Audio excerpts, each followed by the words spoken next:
Hi, so today I wanted to talk about a product that I swear by post-shower, which is why I am post-shower right now.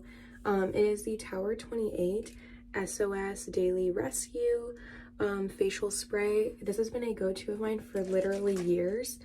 I've used other hypochlorous acid sprays before, but honestly this one, I always come back to it somehow.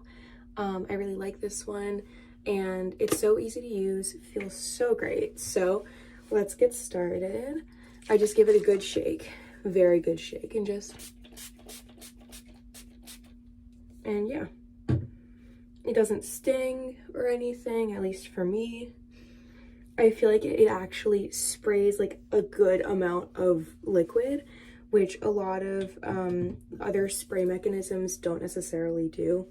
This one's also accepted by the National Eczema Foundation. I have super sensitive skin, and again, this has been really great for me. I break out sometimes and I get a lot of redness, and I feel like when I use this consistently, those things do get better, but that's just my skin. I can't speak for anyone else.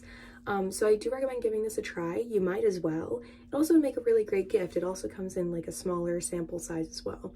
So I hope you like this product.